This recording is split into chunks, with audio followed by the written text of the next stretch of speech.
Famous Brands is one of those stocks that you just wish you'd discovered years ago. I was looking through the share price graph going back to their listing in 1994. Had you bought the stock 11 years ago, you would have made a 60 times return on investment. If you'd bought them 10 years ago, it's up 29 times because they had a big move in that period of time. But up 29-fold in 10 years, what more can you say? The market loves the stock. They expect a whole lot from Kevin Hedderwick and his team. He has delivered so far. We have seen margins in this most recent period growing from 18.5% to a record 20%. And I think that's the figure that most people have been looking at. Grow margins and grow revenues. You have a powerful combination. The move into Nigeria with Mr. Biggs, will be interesting to see how that one goes. There is obviously a big scope there, but also quite a few challenges. And here in South Africa, there's a little bit of question mark over whether Burger King is going to be eating into Famous Brands' share. At last, we've now got a serious international competitor. What would worry me about the stock is the rating. It's on a 27 PE, which is telling you that the price is pretty full, and it's also telling you that they're going to have to keep growing at 20% a year.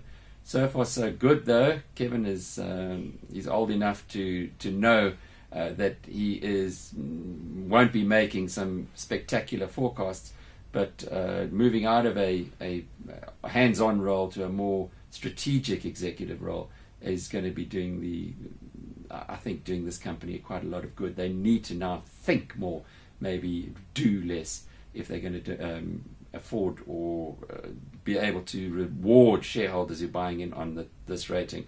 For me, I'd probably be holding off a little while, waiting for the share price to come back a little. But I think everybody who's done that in the past 10 years on Famous Brands has probably found the shares have run away from them. So it is a stock that I'm sure you wish you had in your portfolio. If you don't, on any dips, it's one to add.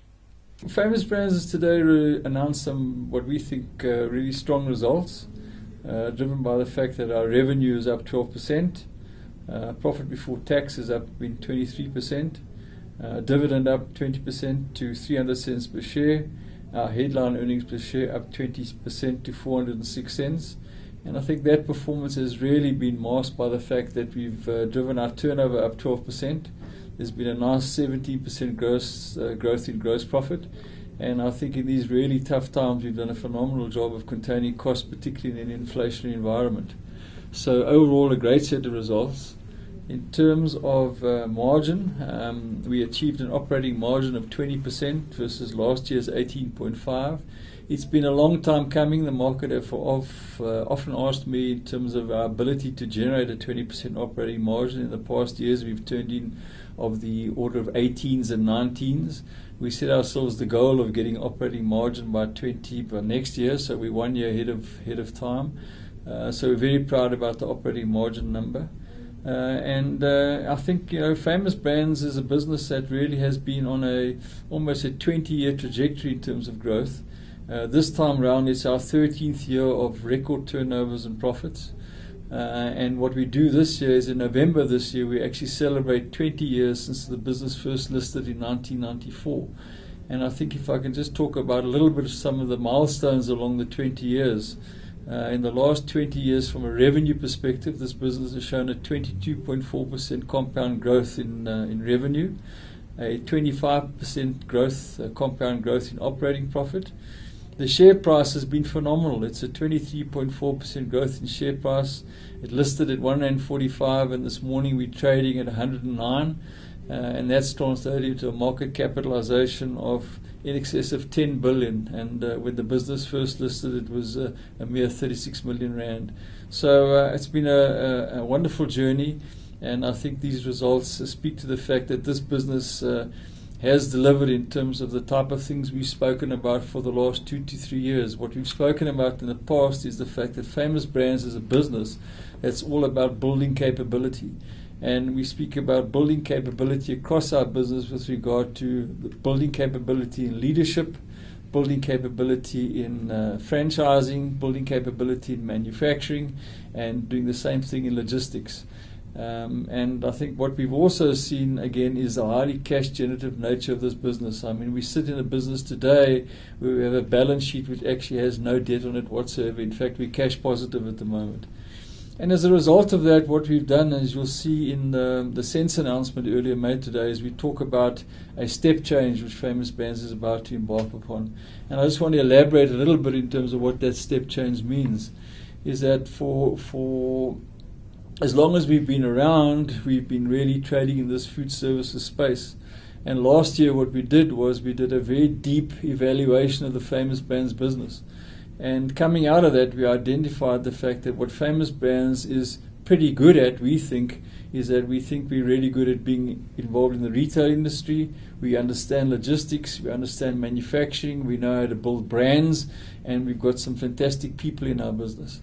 But underpinning that theme is really the strong balance sheet issue, where I have the ability to pay down debt and to pay off debt quite quickly, and that's in relation to the highly cash generative nature of the business.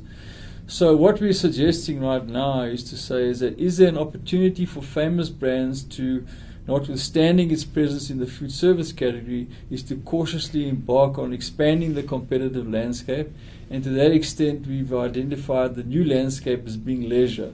So Famous Brands is about to look at its ability to trade outside of its comfort zone in terms of food services, and the way that we describe leisure is probably a combination of hospitality, beverages, FMCG or fast-moving consumer goods, and if we get really brave, even to get into the retail space.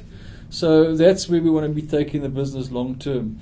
But however, not for one moment abandoning our food service business, where we still think there's strong runway for growth in terms of acquisitive growth by continuing to acquire what we think are best-in-class franchise brands, by making sure that we continue to deliver what we call organic growth or like-on-like growth for our existing franchise partners. Numeric growth, the target this year is to open 300 new restaurants across the South African and African landscape. And then to continue to look at what we call low-hanging fruit in terms of our manufacturing business. We're embarking upon possibly later this year manufacturing our own serviettes, which is currently being outsourced to a third-party vendor. We go through 300 million serviettes a year in this group, so it's a part of the business that we think we should be doing ourselves. And then on the logistics part of our business is that there's some opportunities for us to take back what we call some outsourced third-party distribution. We've outsourced a part of our Gauteng frozen business for the past probably 7-8 years. It's a business that's worth about 400 million rand in terms of revenue, currently being done by another vendor called Vector. The problem is at Midrand right now is that we've got a capacity problem, so we're looking at the capacity for Midrand. And one of the opportunities is to open up another depot, or satellite depot as we call it, out in Polokwane, so we can move some of the volume out of Midrand and take the heat off Midrand and take some of that business back. So overall, we're in a great space. I think the business is rock solid in terms of its core business, and then of course there's this exciting opportunity to want to tiptoe out of food service into the leisure space.